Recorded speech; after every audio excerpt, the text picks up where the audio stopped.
Christmas Eve, 1945, a house in West Virginia burns to the ground in just 45 minutes.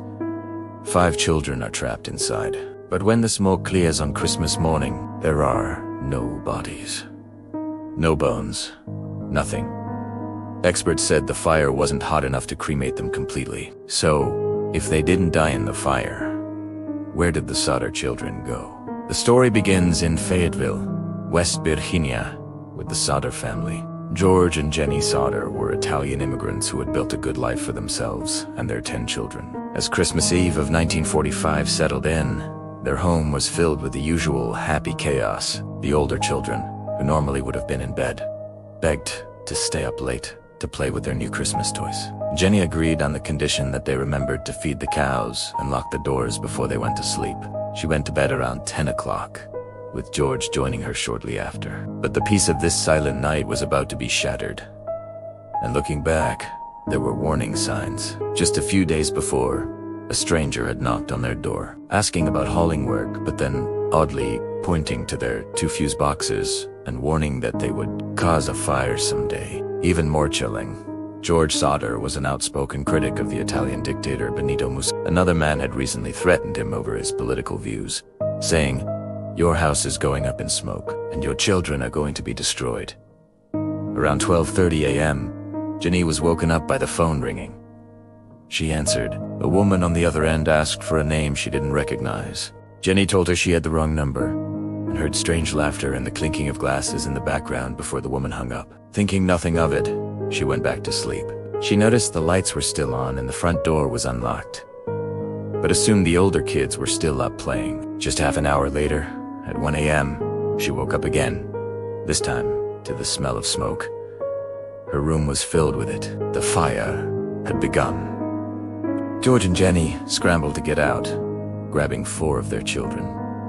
John, George Jr., Mary, and their youngest, Sylvia. But upstairs, in the attic where they slept, were Maurice, Martha, Louis, Jenny, and Betty. They were trapped. Panic set in. George rushed outside to grab his heavy-duty ladder, the one he always kept propped against the side of the house, so he could climb to the attic window. It was gone. It had vanished from its usual spot. Desperate, George ran to his 2 coal trucks. His plan was to drive them right up to the house and climb on top to reach the window. He turned the key in the first truck. Nothing. He tried the second one. The engine wouldn't turn over. Both trucks, which had worked perfectly just the day before, were dead. As the flames grew higher, the family tried to get water from a rain barrel, but the water inside was frozen solid. One of the older sons ran to a neighbor's house to call the fire department, but the phone line was dead. A later inspection would reveal the line hadn't been burned. Through it had been cut. It was becoming terrifyingly clear. This wasn't just a tragic accident. It felt like someone had deliberately trapped them there. The fire department, plagued by holiday staffing shortages, didn't arrive until 8 o'clock in the morning, a full 7 hours after the fire started. By then, the Sodder family home was nothing but a smoking pile of ash in the basement. The fire chief, F.J. Maurice, told the devastated parents that the 5 children still inside were surely gone, their bodies consumed by the intense heat. But George and Jenny couldn't accept it. They kept asking, where were the bones? Fire investigators did a brief, 2-hour search of the ruins and found nothing. No remains, no skeletons, no bone fragments. The official explanation was that the fire had been hot enough to completely cremate the bodies, but the science just doesn't add up.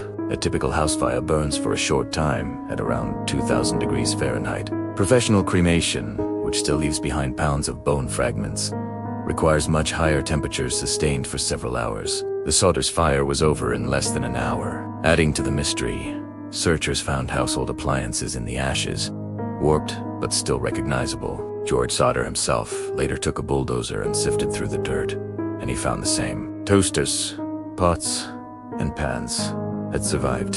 His question was simple and haunting. If a kitchen appliance could withstand the blaze, why couldn't human bone? Despite these glaring inconsistencies, the coroner quickly issued 5 death certificates, ruling the cause as fire or suffocation and deeming it an accident. The case was closed, but for the Sodder family, the nightmare was just beginning. George and Jenny refused to believe their children were dead. They preserved this site, planting a memorial garden, and erected a large billboard with the children's faces and a reward for any information. Years turned into decades. The Sodders followed every lead, traveling across the country to investigate sightings, but each one led to a dead end. Then, in 1967, more than 20 years after the fire, a letter arrived in their mailbox. It was postmarked from Kentucky, with no return address. Inside was a photograph of a young man in his late 20s. He bore a striking resemblance to their son Louis, who would have been about that age. On the back of the photo was a cryptic message. It read, "Louis Sodder. I love brother Frankie. Illo boys." A 90132. The family was certain it was him. They hired a private detective to go to Kentucky and investigate the origin of the photo. The detective took their money, traveled to the area, and was never seen or heard from again. So what really happened on that cold Christmas Eve? Theories have swirled for decades. Was it revenge from the local Italian mafia for George's anti-Mussolini comments? Did someone kidnap the children and set the fire as a diversion? Or was it a tragic accident, and the initial investigation was simply so badly botched that the evidence was lost forever? The Sodder family went to their graves, believing their children survived the fire and lived a secret life somewhere else. To this day, the billboard still stands in Fayetteville, a faded monument to one of America's most enduring mysteries. What do you think happened to the Sodder children? Did they perish in the flames, or were they taken? Let me know your theory in the comments below. And if you want to explore more cases that time has forgotten, make sure to subscribe. Thanks for watching.